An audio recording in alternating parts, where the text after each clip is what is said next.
Hey guys, Matt here. Here's the first video I wanted to quickly tell you about disc bulges, herniations, sciatica, what the real truth is and why it's not a death sentence.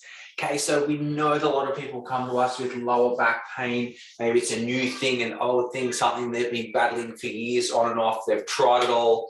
I've heard it all before. So the good thing to know about a disc bulge is that, guys, it's not a death sentence. So there are things you can do. Of course, there's different stages and different levels of disc bulges. So we just need to understand where we're at.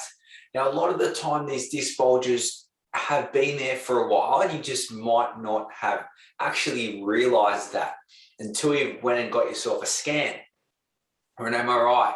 And then you read the report and, oh, it's a bit scary all of a sudden. We've got these disc bulges or multiple levels of disc bulges or a single disc bulge, mild protrusion. There's all these big words that get thrown around that can be a bit scary sometimes. But what does this actually mean? So sometimes a disc bulge can go to the side, for example, and impact a nerve or, make a nerve grumpy or compress a nerve. This might cause a bit of sciatic pain, which is a bit of a referral type feeling into another part of the body. Okay, and then on the other hand, we have mild disc bulges where, we just have some on and off symptoms. We might feel a bit tight, a little bit sore. But what we need to understand is that the human body does heal itself. So these disc bulges can heal themselves.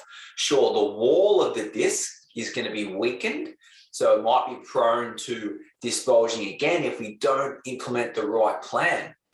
So generally, disc bulges occur from poor quality of movement over a certain time period.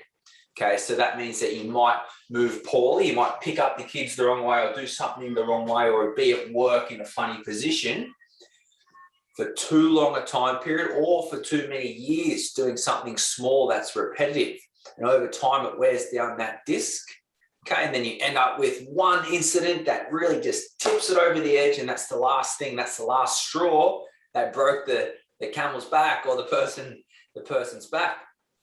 So that's usually how it works. So it always comes back to how can we improve our quality of movement?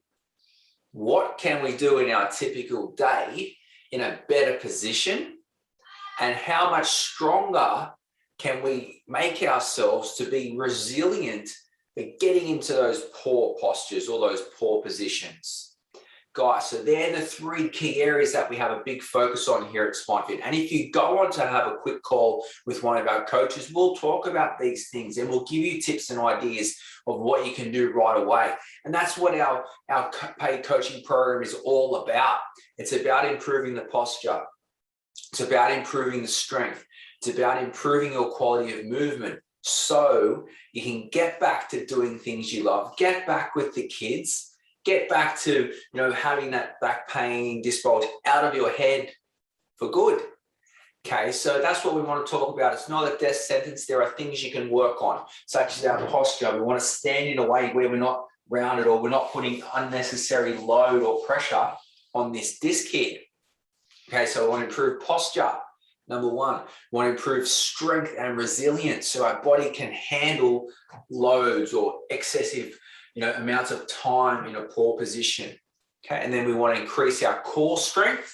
So we've got like this natural core set helping us to create stability and stiffness through our lower back, through our spine.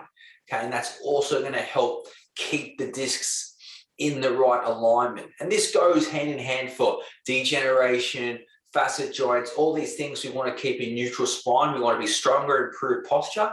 Then the third part is tightness and mobility. You want to be able to move properly, open up through that tight chest, get the head position in a nice position. We don't want the hamstrings too tight.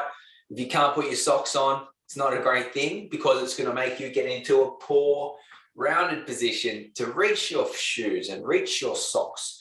Okay, so posture, mobility, strength, core strength are huge. These are the things that are going to help your disc in the long run, because unless you've had a car accident and an instant blow that's ruptured a disc, sure, that happens, and we still need to work on these important things to keep it safe in the future.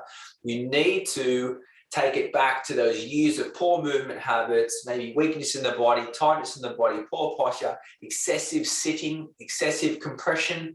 All these things are what's going to lead to a disc bulge. So just to remember that, guys, when we're looking to work through it.